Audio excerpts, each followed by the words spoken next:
오늘이 추수감사주일입니다.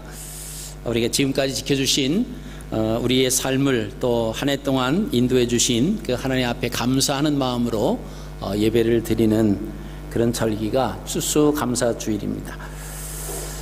기독교인들이 가장 많이 사용하는 단어 중에 하나가 아마 감사라고 하는 단어일 것입니다. 하나님을 모르는 사람들에게는 감사라고 하는 것을 사실 잘 이해를 할 수가 없습니다. 왜냐하면 자기가 노력해서 얻어진 결과다라고 생각을 하고 있기 때문에 그렇습니다. 그래서 운이 좋아서 내가 이렇게 성공을 했다, 또 내가 열심히 한 것 때문에 이러한 결과를 가져왔다라고 하기 때문에 하나님을 모르는 사람들은 감사할 그 항목들을 사실 많이 찾기가 어렵습니다. 자, 그런데 감사할 것이 없는 인생처럼 그 불쌍한 인생이 사실 없습니다. 우리가 잘 알고 있음에도 불구하고 감사하는 것은 그렇게 쉽지가 않다라고 하는 것입니다. 우리가 세상을 살다 보면 감사할 일보다는 사실은 힘들고 어려운 일들이 사실 더 많이 만나는 것 같습니다. 그래서 짜증이 나고 괴로운 일을 만날 때마다 감사를 찾기보다는 오히려 어려운 이런 상황 속에서 참 짜증을 내고 불평을 털어놓는 그 일이 있기 때문에 감사를 그런 상황 속에서 찾는다라고 하는 것은 그렇게 쉽지 않다라고 하는 것입니다. 먼저 오늘 우리가 추수감사절, 우리가 감사절로 지키는 그 유래를 좀 먼저 근원을 좀 알아볼 필요가 있겠습니다. 원래 농사를 다 짓고 나서 1년을 뒤돌아보며 하나님께서 이렇게 하셨습니다, 하나님께서 우리와 함께 해주셨고 지금까지 하나님께서 우리 조상을 이끌어 주셨고 지금도 인도해 주셨고 앞으로도 인도해 주실 것입니다 라고 하는 하나님을 생각하며 하나님 앞에 감사하는 그 절기가 있었는데, 이스라엘은 큰 3개의 절기가 있었습니다. 그 3대 절기 중에서 한 절기 수장절이라고 하는 겁니다.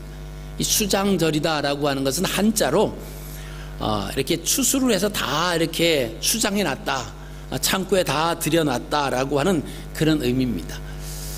그런가 하면은 또 초막절이다 라고 하는 똑같은 절기인데 그렇게 불리기도 했습니다. 초막절이다 라고 하는 것은 집을 나와서 일주일 동안 초막을 짓습니다.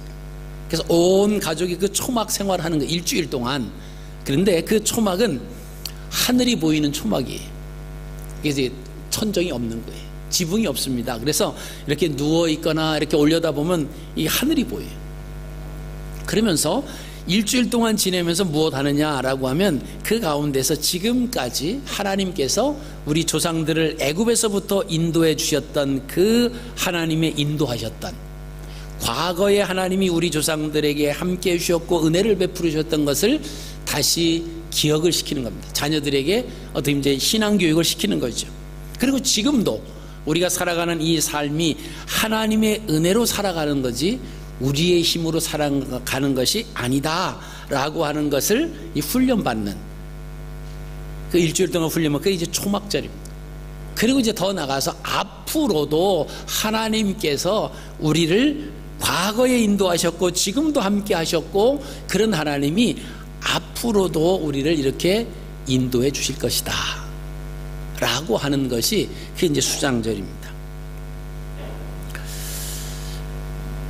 우리가 지키는 이제 추수감사절이다라고 하는 것은 그 후에 사실 미국의 추수감사절의 그 기원인데, 그 기원을 알아보기 위해서는 우리가 17세기 초반으로 이제 거슬러 올라가야 됩니다.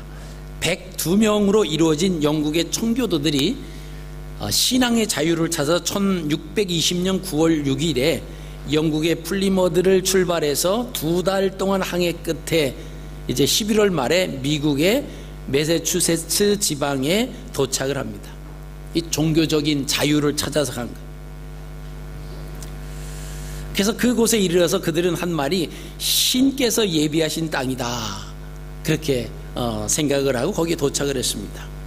자, 영국에서 이 미국 땅에 처음 도착해서 첫 번째 맞은 겨울이 11월에 도착을 했으니까 그 겨울을 맞아서 추위와 식량난에 막 시달리다가 그 102명 중에서 거의 반 정도가 죽습니다.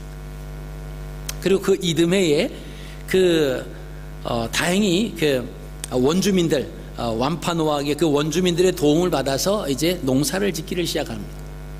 그리고 이제 그 해에 농사를 짓고 나서 함께 원주민들과 축제를 벌인 거예요. 그게 이제 추수감사절의 유래가 되게 됩니다.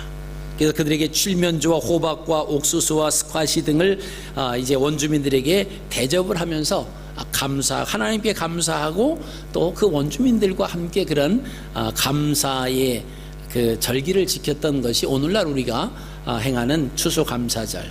그래서 미국에서는 11월 넷째 주 목요일 날 추수감사절을 아주 공식화해서 지금 지키고 있습니다. 한국 교회에서는 그냥 11월 셋째 주일 주일날 이렇게 지키고요. 또는 일부에서는 우리가 한가위 그 추석을 맞아서 하나님 앞에 감사하는 감사절로. 그래서 저희 교회는 이 추석을 맞아서 하나님 앞에 좀 감사하는, 감사를 뒤돌아보고 1년 동안 하나님이 베풀어 주신 것을 좀 생각하자라고 해서 저희는 이제 추석 명절을 중심으로 해서 감사절을 지키고 있습니다.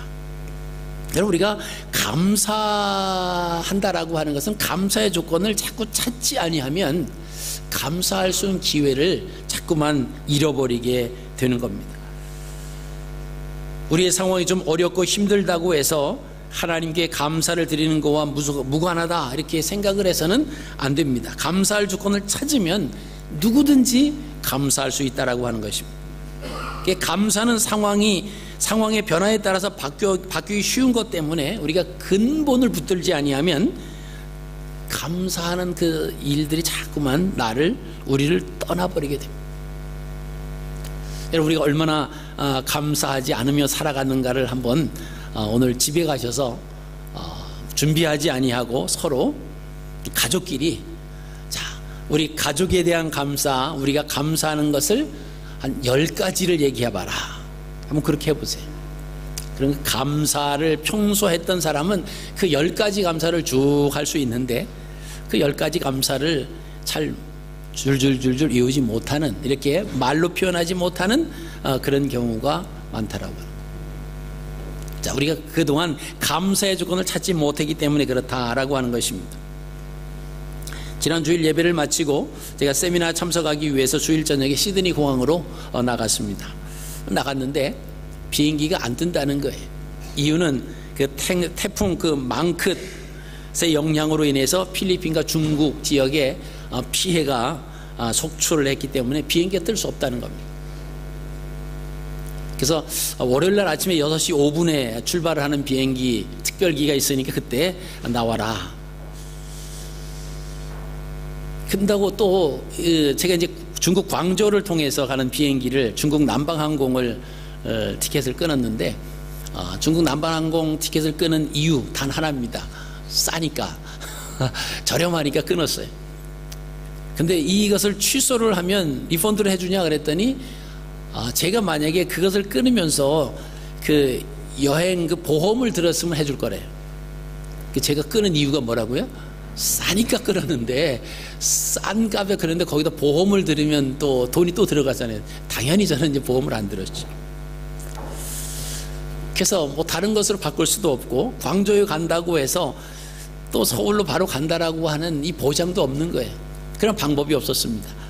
그래서 또 3시 들어왔다가 3시에 또 일어나서 공항에 나갔더니 이미 먼저 온 사람들이 뭐 줄이 막 그냥 인산인해로 이러고 있었습니다. 야, 이거 과연 타고 갈까?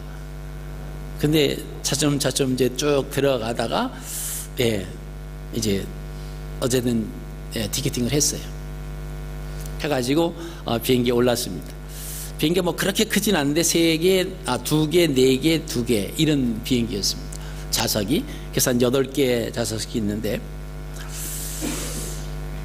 딱 앉아서 있는데 제가 이제 복도를 달라고 그랬습니다. 그래서 아무래도 이제 사람들이 많으니까 안쪽에 들어가면 또 화장실이나 뭐 이렇게 좀 일어서서 좀 이렇게 움직일 때 좀 불편하고 또 이렇게 실내를 해야 되기 때문에 오히려 내가 그냥 복도편에 앉으면 좋겠다. 그래서 이제 복도로 달라고 그랬습니다. 비행기에 뜨려고 하는데도 이 4자리 가운데에 앉았는데 저쪽 끝에 한 사람이 앉고 그다음에 제가 앉고 이 두 좌석이 비어 있는 거예요. 결국 이제 두 좌석 이렇게 빈 가운데서 다른 데는 꽉 찼는데 그렇게 빈 데 갔습니다. 그래서 좀 이제 편안하게 하나님 감사합니다 그러면서 감사의 조건을 또 하면서 갔죠. 이 광주에 도착을 했습니다. 거의 도착을 하는 한 뭐 40분 정도 남았다라고 하는데 비행기 흔들리기 시작하는 거예요. 그래서 이제 그 방송하기를 이제 승무원까지 다 앉아라, 그리고 시트벨트 매고 움직이지 말아라, 화장실도 사용하는 거 자제해라, 그러면서 막 비행기가 요동을 치기 시작을 했습니다. 또 인간인지라 내가 죽지는 않을 텐데 또 이거 어떻게 되는 거 아닌가, 또 그러면서 또 괜히 이게 난방항공을 끄는 거 아닌가 뭐 이러면서 그냥 우여곡절 끝에 이제 랜딩을 했습니다. 근데 이제 여기서 이제 짐을 붙여줄 때에 그쪽 상황이 어떨지 모르니까 바로 그 인천으로 가야 되는데 광주 가서 찾아야 된다는 거예요. 그래서 또 이제 제가 이제 트랜스포 쪽으로 가가지고 이제 티켓을 또 하나 해야 되니까 하다 보니까 줄을 서가지고 쭉 하는데 오늘 비행기 없다는 거예요. 그리고 내일 아침에도 비행기가 없고 내일 두 번째 비행기가 될 수 있으니까 일단 그것을 티켓을 해주겠다. 그럼 어떻게 하냐 그랬더니 이 광주에서 하루를 묵어야 된다는 거예요. 하루 묵기 위해서는 내가 그 중국 비자를 받아야 되는데 24시간 그 프리 비자를 받아야 된다. 그래서 이제 또 그 비자 폼을 작성해서 줄을 섰습니다. 줄을 섰는데 그 비행기 타고 온 사람도 얼마나 많아요. 또 이제 다른 데서 온 사람도 이제 또 비행기가 이제 계속 연결이 안 되는 사람들이 전부 다 중국 비자를 받아야 되는데 한 사람이 나와서 책상에 앉아서 그 핸드라이팅을 하면서 이제 비자를 주는 거예요. 그래서 작성을 해서 안에다 주고 막 또 얼마나 느립니까? 또 불평이 막 튀어나올 것 같은. 그래서 다행히 호텔은 준다 그래가지고 이제 호텔로 갔어요. 그래서 이제 저녁을 먹어야 되니까 저녁을 주냐, 저녁은 안 주고 아침만 포함됐다. 그래서 또 그래도 감사하자. 그리고 이제 호텔에서 가서 이제 하루를 지나고 그리고 그 다음 날 이제 왔죠. 와가지고 결국 이제 우여곡절 끝에 한국 잘 도착을 하고 세미나를 잘 마쳤습니다. 그리고 이제 금요일 날 세미나 마치자마자 사실 마지막 세션은 사실 참석을 못하고 그러면 이제 또 공항까지 오는데 좀 시간이 걸릴 것 같아서 그래서 그냥 공항으로 왔습니다. 비행기를 타고 광주에 도착을 하면서 혹시 또 이 비행기가 안 뜨면 큰일 났다. 주일날 교회 갈 수 없는데 그런 마음으로 왔는데 다행히 비행기 잘 연결이 됐습니다. 그래서 이제 앉았어요. 앉았는데 5명의 가족이 아마 중국 가족 같아요.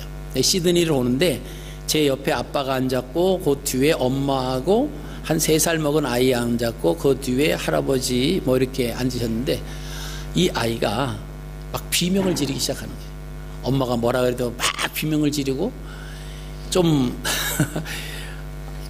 쉬려고 하는데 계속 뭐 잘라 그러면 비명을 지르고 막 그래서 결국에 또 이제 불평하는 마음이 막 또 솟아나는 거예요. 아니 얘는 왜 내 여기 앉아가지고 막 그러다가 그래 이것도 감사하자. 비행기가 뜨지 않았으면 어떻게 할 뻔했느냐. 그러면서 이제 불평을 누르고 감사를 하면서 사실 호주까지 잘 왔습니다. 여러분 우리가 왜 이 말씀을 드리냐면 제가 그 호주에서 한국에 왔다 갔다 하는 그런 상황 속에서 사실 환경과 상황이 안 좋았습니다. 그런 상황에서 이 감사와 불평과 원망이 시시각각으로 변하는 것을 제 경험을 합니다. 근데 원망하는 또 불평하는 마음으로 계속 제가 그 모두에 잡혀 있다라고 하면요 계속 원망의 조건만 찾아서 원망하고 불평하고 막 그랬을 겁니다. 근데 그럴 때 다행히도 그래도 감사하자. 그래도 이렇게 갈 수 있는 자체가 얼마냐. 뭐 이런 마음을 가졌을 때 다시 제 마음이 평정을 되찾을 수 있었고요. 감사할 수 있는 그런 마음이 있었다라고 하는 것을 여러분에게 말씀을 드립니다. 미국의 어떤 목사님이 설교 초대를 받아서 가는 중에 아마 비슷한 사건을 만나신 것 같아요. 버스를 탔는데 어느 뚱뚱한 여자가 아이 5을 데리고 그 옆에 앉았다고 합니다. 근데 자신의 설교 제목이 그날 범사에 감사하라 라고 하는 제목인데, 자꾸 자기는 그 5명과 그 여인에게 밀려서 구석으로 이렇게 밀려가지고 그 앉아 있었답니다. 얼마나 참 답답했겠습니까? 그래서 이런 상황에서 감사를 뭐라고 해야 되는가, 하나님 앞에 어떻게 감사해야 되는가 한참을 생각한 후에 그 목사님이 하나님 앞에 이렇게 감사를 했대. 하나님, 옆에 이 여자가 내 아내가 아닌 것을 감사합니다. 그죠? 감사의 조건을 찾으면 어떤 상황 속에서도 찾을 수 있다라고 하는 것입니다. 여러분, 감사의 마음이 있어야 우리가 겸손할 수 있고요, 감사를 통해 부정적인 마음을 우리가 몰아낼 수가 있습니다. 그래서 감사하는 사람에게는 고난과 시험이 감사의 조건이 될 수가 있습니다. 여러분, 우리가 잘 아시는 하박국 선지자, 절망 중에 있었지만은 그 가운데서 하나님 앞에 감사의 조건을 찾습니다. 여러분, 감사하는 사람은요, 행복할 수가 있습니다. 누군가를 보면서 믿음이 좋다고 말할 수 있는 기준이 뭐냐? 그 사람이 감사하는 사람인가 아닌가를 보면 알 수 있어요.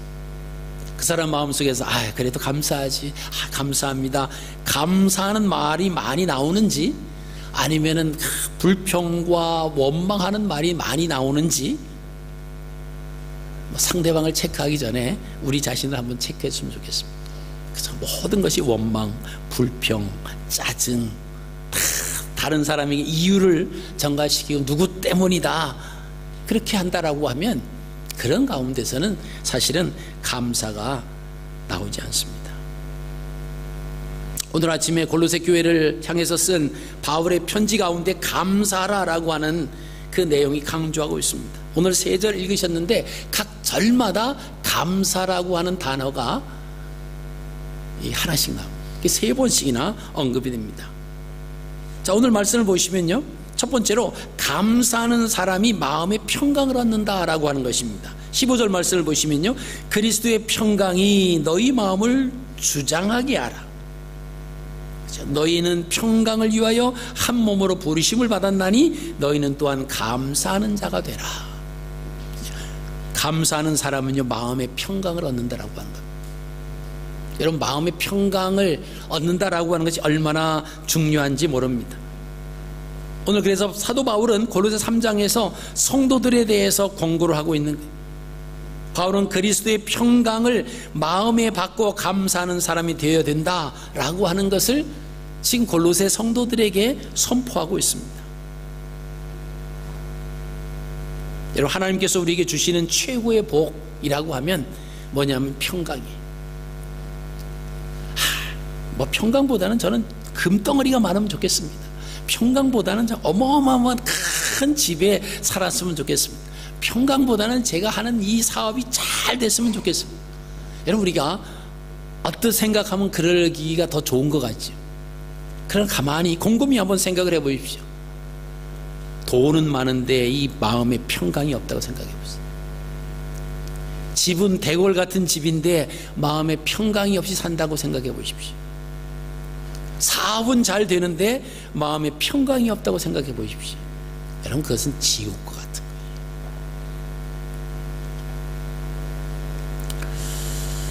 민수기 6장 26절 말씀 보시면요, 모세가 제사장들에게 백성들을 축복하는 기도를 가르칩니다. 거기에 보면 여호와는 그 얼굴을 내게로 향하여 드사 평강 주시기를 원하노라. 첫 번째, 제사장들이 백성들에게 축복하는 첫 번째 그 요지가 뭐냐면요, 하나님께서 너희에게 평강 주시기를 원한다. 평강이 가장 우선적이다. 내 마음이 평안하고 평강하다라고 하는 것은요, 그것은 복 중에 복입니다. 시편 29편 11절에도요, 여호와께서 자기 백성에게 힘을 주심이요 여호와께서 자기 백성에게 평강의 복을 주시리로다. 여러분께서 가장 먼저 구할 게 뭐라고요? 하나님 제게 평강의 복을 주옵소서. 돈, 명예, 권력, 그것은 그 다음 일이에요. 근데 우리는 가장 눈에 보이는 그것부터, 그러니까 있기는 한데 평강이 없는, 뭐 누리는 것 같은데 자유함도 없고 평안함도 없고 그 지옥 같은 삶을 살아갈 수밖에 없다라고 하는 것입니다. 그래서 우리 교회가 은혜로운 교회가 되려 하면 감사하는 사람들이 많아야 됩니다. 그래서 또 우리 가정이 은혜로운 가정이 되려고 하면 감사하는 가족의 구성원들이 다 돼요. 서로 가정 식구들끼리 원망하고 불평하고 그러면 그 가정에 은혜로운 가정이 될 수가 없습니다.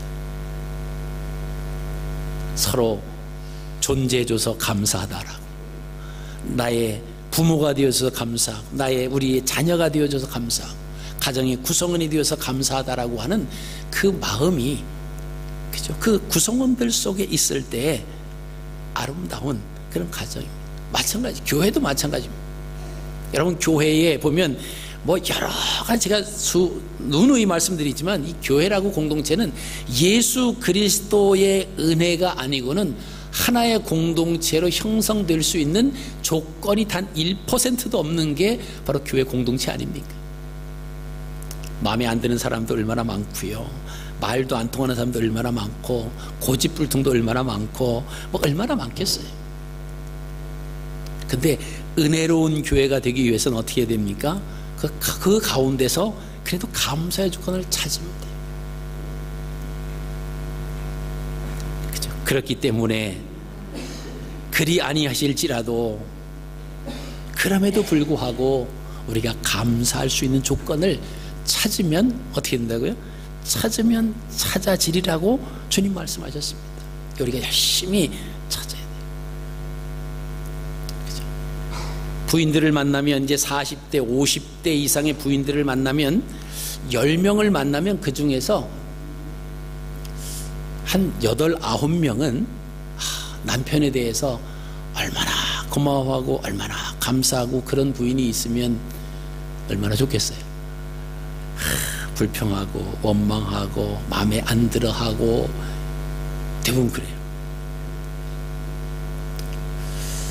그러면 남자들 한 50대에 10명을 만나면 어떻게 될까요? 8, 9명은 우리 아내가 참 소중하고 감사하고, 표현을 안 해요. 남자들은 남자들은 표현을 안 합니다. 그냥 마음에 묻어두겠다, 뭐 해봤자 뭐, 그래서 그냥 잘 표현을 안 하는데, 대개 여자분들을 만나서 이렇게 대화를 하다 보면 이제 그런 얘기. 그럼 제가 무조건 이제 자르면 안 되니까 얘기하다가, 그래도 남편으로 존재한다라고 하는 자체가 감사의 조건이 될 수 있습니다. 이유는 뭐 그분이 어떤 분인지 몰라요. 부인에게 잘해주는지 못해주는지, 얼마나 못해주는지, 또 가정에서 얼마나 못해주는지 모릅니다. 그러나 남편이 있는 부인과 남편이 없다라고 하는 부인의 삶에서 세상 사람들이 보는 각도는 다르다라고 하는 거예요. 아무리 별 볼 일 없는 남편과 같이 살아도 남편과 사는 부인이구나, 그럼 그렇게 무시를 못해요. 이 사회적인 분위기가 그렇다라고 하는 겁니다. 그러니까 우리가 감사 조건을 어쨌든 찾을 수 있다라고 하는 거예요. 아무리 왼수 같은 사람이라고 할지라도 그 속에서 감사 조건을 찾아보십시오. 그러면 감사하는 일들이 많아져요. 감사를 찾지 못하면 우리는 불평과 원망하기가 쉽습니다. 그러나 감사의 조건을 자꾸 찾아 얘기하다 보면요, 감사의 조건을 자꾸 발견을 하는 거예요. 감사를 자꾸 이렇게 땅에서 캐기 시작하면요, 그 감사가 그저 고구마 줄기처럼 쭉 흘러나오는 것처럼 자꾸 찾을 수 있어요.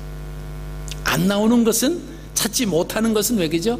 우리가 찾으려고 시도하지 않았기 때문에 그렇다라고 하는 거예요. 자, 지금 옆에 앉아 계신 분에게 감사의, 그분 때문에 감사한 조건을 3가지만 빨리 말씀해 주세요. 시작. 웃으시면 안 돼. 왜 웃으세요? 감사할 게 없다는 겁니까? 예?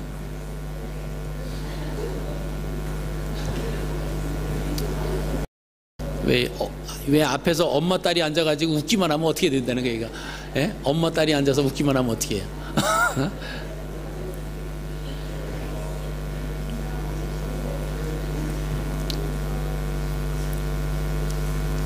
그렇죠. 우리가 찾으면 있어요. 옆에 분이 3개 못한 분 계세요? 3개 못했다 그러면 알려주세요. 하나. 나한테 이거 감사하면 된다고 또 알려주세요. 그렇게 감사하면, 감사를 찾으면 자꾸 찾아집니다. 자, 감사하는 사람이 어떻게 된다고요? 마음의 평강을 얻습니다. 그죠? 내가 이래서 감사하다 그럼 마음이 벌써 부드러워지잖아요. 그죠? 감사하다 그럼 마음이 편안해져요. 근데 너 이거 나빠, 잘못됐어 그러기 시작하면요, 내 마음도 그 말을 함과 동시에 불편해집니다. 그리고 긴장해져요. 그래서 감사는 저 여러분들이 되시기를 바랍니다. 감사는요, 우리가 이게 습관이 돼야 돼요. 습관이 돼요. 감사합니다. 아마 이따가 우리 청년들이 감사송을 부를 텐데 하여간 거의 가사를 잘 생각해 보세요. 아마 기막힌 가사들이 있을 겁니다. 그것만 우리가 적용하고 산다라고 하면 감사하지 못할 게 없어요. 자, 두 번째는요, 감사하는 사람은 하나님을 찬양한답니다. 오늘 16절 말씀을 같이 한번 읽으실까요? 시작. 시와 찬송과 신령한 노래를 부르며 감사하는 마음으로 하나님을 찬양하라. 자, 시와 찬송과 신령한 노래를 부르며 감사하는 마음으로 하나님을 찬양하라. 자, 우리를 향하신 하나님의 은혜를 깨닫고 감사하는 사람은요, 찬양할 수밖에 없어요. 여러분, 하나님께서 우리를 통해서 듣고 싶어 하시는 말 중에서 가장 좋아하시는 말씀이 뭘까요? 아니, 하나님까지 가면 너무 하나님과의 관계가 좀 그럴 테니까 우리의 부모님이, 그죠? 자녀와 부모님이 중에서 그 부모님이 자녀에게 가장 듣고 싶고 또 들어서 기분 좋아하시는 일이 뭘까요? 앞에 엄마와 딸이 앉았는데, 자, 딸 생각에 엄마가 어떠면 가장 기뻐할 것 같아요?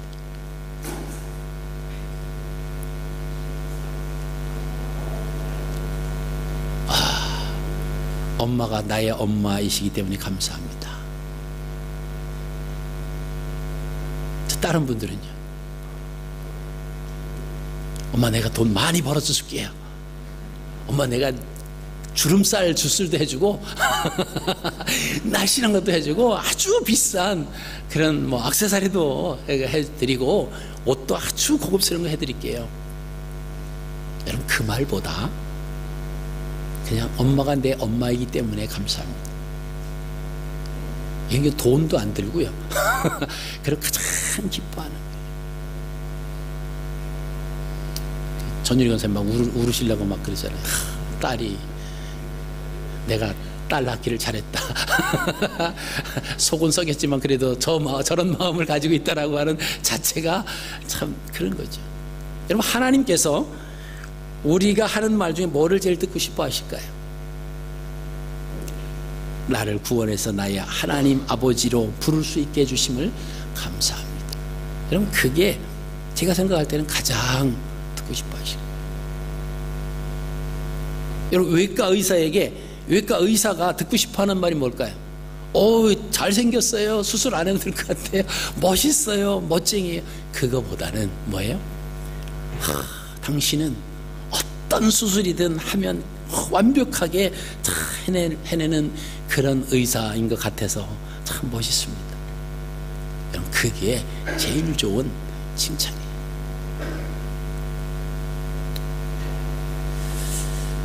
자, 우리가 하나님을 감사하면요, 하나님을 찬양할 수 있어야 돼요. 그게 바로 우리가 찬양이 뭡니까? 곡조 있는 기도라고 그러잖아요. 우리 기도하는 하나님 감사합니다. 하나님 감사. 그 찬양의 가사 속에 하나님을 감사하는 그 내용들이 들어있다. 유행가 막 하는 것보다는 뭐 유행가 하면 뭐 죄고 잘못됐다라고 하는 것은 부차원적이고, 하나님이 기뻐하시는 말을 유행가에 많이, 유행가 가사에 담겨 있겠습니까? 찬송가 가사에 담겨져 있겠습니까? 왜 그걸 말하는 거지? 그래서 감사하는 사람은 어떻게 한다고요? 찬양하는 사람이에요. 그래서 내가 늘 내 삶 속에서 흥얼흥얼 하는데 이게 찬양의 가사가 흘러나오는지 유행가 가사가 흘러나오는지 한번 점검해 보십시오.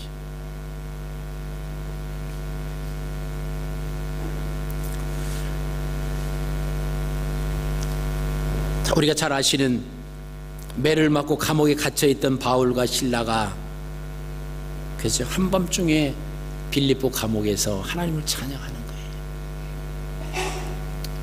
여러분, 그 상황 속에서 찬양할 수 있는 상황은 절대적으로 아닙니다. 그러나 그 가운데서 바울과 실라는 오늘 말씀에 보면 감사하는 마음이 있었기에 그런 상황 속에서도 하나님을 찬양할 수가 있었다라고 하는 것입니다. 자, 세 번째는요, 자, 감사하는 사람은 모든 일에 감사할 수 있어야 된다. 데살로니가전서 5장 18절 말씀, 범사에 감사하라, 그렇게 말씀하고 있습니다. 오늘 17절 말씀에도 보면요, 또 무엇을 하든지 말에나 일에나 다 주 예수의 이름으로 하고 그를 힘입어 하나님 아버지께 감사하라. 그죠? 무엇을 하든지 감사하라. 무엇을 하든지. 그래서 우리는요, 무슨 일에든지 그리스도인으로서 자부심과 책임을 가지고 하나님 앞에 감사하는 자가 있어야 돼요. 그래서 감사는 어떤 특별한 일이 있을 때만 감사하는 것이 아닙니다. 내가 하나님의 자녀다라고 하는 것 자체로 인해서 감사할 수 있어요. 하나님의 자녀임에 대한, 그죠, 우리 존재 자체를 우리가 지켜나가는 거예요. 그렇죠? 내가 해야 할 일이 있고 해서는 안 될 일이 있어요. 하지 말아야 할 일이 있습니다.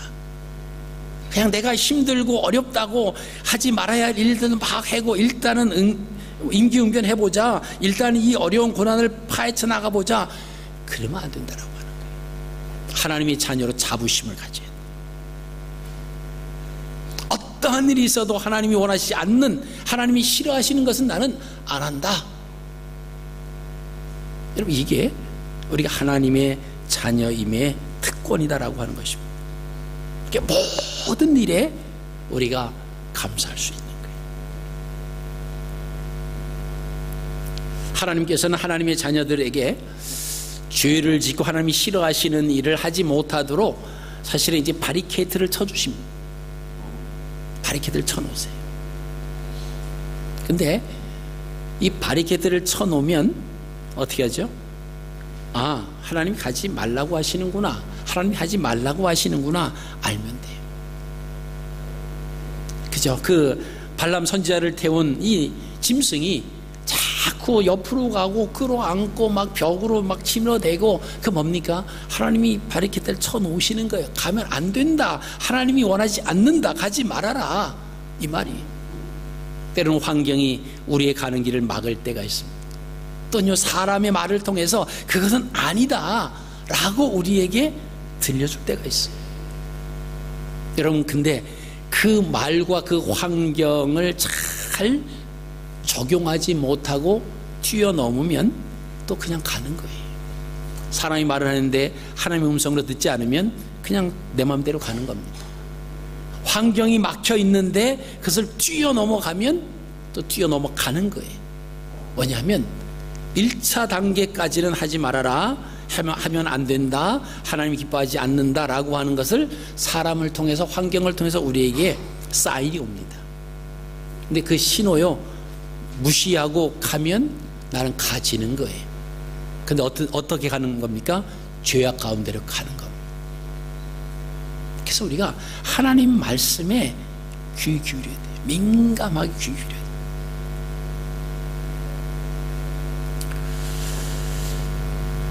여러분, 감사하는 사람에게는요, 반드시 있어야 하는 마음이 하나님을 사랑하는 마음. 사랑하지 않으면요, 절대 감사할 수 없습니다. 사랑한다면 감사를 표현해야만 되는 것입니다. 여러분, 감사하지 않으면요, 서로 오해하고 불신앙이 생깁니다. 결국 이제 사랑하지 않으니까 그런 일들이 생기는 겁니다. 유대인의 인생 교본이라고 하는 탈무드에 보면 이런 말이 있습니다. 세상에서 가장 지혜로운 사람은 배우는 사람이고, 세상에서 가장 행복한 사람은 감사하며 사는 사람이다. 가장 지혜로운 사람은 배우는 사람이다. 그런데 가장 행복한 사람은 감사하며 사는 사람이다 라고 하는 것입니다. 한마디로 말하면 우리가 감사하는데 전천후 감사, 모든 일에 감사한다라고 하는 것입니다. 그럼 우리가 어떻게 이렇게 모든 일에 감사할 수 있을까요? 어떤 일을 만나든지 그것을 믿음으로 해석을 하면 돼요. 그렇죠. 우리가 어떤 일을 만나도 하나님께서 그 일을 통해서 합력하여 선을 이루신다라고 하는 것을 인정하고 신뢰하면 되는 겁니다. 우리가 욥기서를 우리가 함께 공부하고 계십니다마는 그 욥이 23장 10절에 뭐라고 표현합니까? 내가 가는 길을 오직 그가 아시나니 그가 나를 단련하신 후에는 내가 순금같이 되어 나오리라. 여러분, 이 마음이 욥에게 있었습니다. 그게 지금 상황이 어떻지 간에 거기에서 하나님에 대해서 원망하거나 불평하거나 그러하지 않았다라고 하는 것입니다. 그는 믿음의 눈으로 자신에게 불어닥친 재앙을 해석했기 때문에 그런 가운데서도 엄청난 이런 고백이 나왔습니다. 우리는 대개 상황을 보고 안 좋은 편을 선택하며 근심하고 걱정하는 경우가 참 많아요. 우리가 잘 아는 이런 그 이야기가 있지 않습니까? 어떤 노인에게 두 아들이 있었는데 한 아들은 우산장사, 한 아들은 집신장사. 그죠? 그래서 이 날이 맑은 날에는 집신이 잘 팔리겠죠. 우산을 파는 아들은 하나도 안 팔리는 겁니다. 그러나 비가 오는 날에는 우산은 잘 팔리지만 집신을 파는 아들은 이거는 또 공치는 거예요. 근데 이 노인이 그러니까 늘 날이면 날마다 날이 맑든지 날이 비가 오든지 늘 근심 걱정에 쌓여 있었습니다. 비가 오면 집신장사 하는 아이가 아무것도 아들이 못 보니까 걱정이 돼. 날이 맑으면 우산을 장사하는 아들 때문에 이 마음이 불편합니다.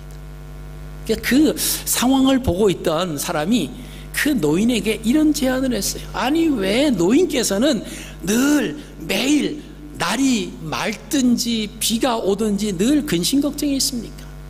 왜 그렇게 생각합니까? 한번 이렇게 생각해 보십시오. 비가 오는 날에는 우산을 파는 아들이 잘 돼서 감사하고, 날이 좋은 날에는 집신을 파는 아들이 장사가 잘 되니까 감사하면 어떻겠습니까? 여러분, 가만히 생각을 해보니까 정말 그렇습니다. 그러니까 늘 행복한 삶을 살아갈 수 있는데 오히려 무엇을 보느냐에 따라서 늘 어떤 상황이 됐든지 늘 걱정과 염려로 살아갈 수 있는 똑같은 상황에서 그렇다라고 하는 거예요. 여러분, 우리가 지나온 1년을 한번 뒤돌아보면서 어떤 감사의 제목이 생겼는가 한번 찾아보시기를 바랍니다. 감사의 조건을 찾기 시작하면 감사의 조건을 찾을 수 있습니다. 그러나 감사의 조건을 찾지 못하면 늘 근심과 걱정과 불안한 마음으로 살아갈 수밖에 없다라고 하는 것입니다. 여러분, 하나님께서 창조한 모든 피조물 가운데 유일하게 인간만이 하나님께 감사와 영광을 돌릴 수 있게 만드셨어요. 그것은 하나님께서 흙으로 인간을 지으시고 그 코에 생기를 불어 넣어주셔서 살아있는 영, 생영이 되게 해주셨기 때문에 그렇습니다. 여러분, 동물들은요, 힘세면요 약한 자를 지배요. 그래서 약육강식이라고 하는 단어가 통용되는 것이 동물 세계예요. 그러나 사람들은요, 물론 그런 사람도 있지만 대부분은 힘이 세다가 모든 것을 지배하고 억누르고 빼앗고 그러지 않습니다. 힘들고 어려운 자들을 도와주고 그들을 위해서 함께하는 그런 마음들을 가진 것이 그 인간이에요. 하나님 앞에 감사하는 마음으로 감사의 조건을 찾으면 찾을수록 하나님의 형상으로 만들어진 인간, 하나님의 그 본래의 그 모습으로 창조되어진 우리의 본래의 모습이 회복될 수가 있다라고 하는 것입니다. 근데 그렇지 않으면요, 우리도 모르는 사이에 동물들과 똑같아진다는 거예요. 그래서 우리가 전천후 감사할 수 있기 위해서는 아까 서두에서 말씀드린 것처럼 과거를 바라보면서 내게 베풀어 주셨던 하나님께 감사의 조건을 찾는 거예요. 그리고 현재 지금 자체 우리가 지금 하나님 앞에 나와서 예배할 수 있다라고 하는 이 자체만 가지고도 얼마나 감사한지 모릅니다. 과거에 함께해 주셨던, 은혜를 베풀어 주시고 복을 주셨던 하나님, 그리고 지금 현재 내 삶 속에서 나와 함께해 주시고 은혜 가운데 해주셨던 그 하나님, 과거와 현재의 감사 조건을 찾아서 이런 하나님께서는 이제 앞으로 미래에도 우리에게 선한 길로 귀한 것으로 채워주실 그 하나님을 믿으며 감사의 조건을 찾는다라고 하면 우리의 삶은 감사하는, 무엇을 하든지 어떤 상황이든지 감사할 수가 있습니다. 여러분, 이 감사절을 맞아서요, 우리가 믿음으로 감사 조건을 많이 찾으시길 바랍니다. 여러분, 의학계에서는요 20세기 난치병이든 암도요, 마음을 즐겁게 갖는 사람은 암이 걸린 확률이 상대적으로 훨씬 줄어든대요. 여러분, 우리 몸에 암세포가, 우리가 같이 건강한 사람도 암세포가 있다는 사실은 아시죠? 우리 암이 우리에게 다 있어요. 암세포가 아무리 건강한 사람도. 근데 그 암세포가 활동을 못하고 막 가만히 있어야 할 때는 언제냐면 우리가 기뻐할 때, 감사할 때는 힘을 못 쓴대요. 그러나 불평하고 원망하고 짜증내고 막 독을 품고 그럴 때는요, 이 암세포에 세상이 오는 거예요. 그래서 막 활동하기 시작을 한다는 거예요. 여러분, 암세포를 위해서 사시겠습니까? 건강한 세포를 위해서 사시겠습니까? 우리가 감사하는 마음을 즐겁게 갖는 그런 모습으로 오늘도 또 이번 한 주간도 감사하는 그런 저와 여러분들의 삶이 되시기를 주님의 이름으로 축복합니다.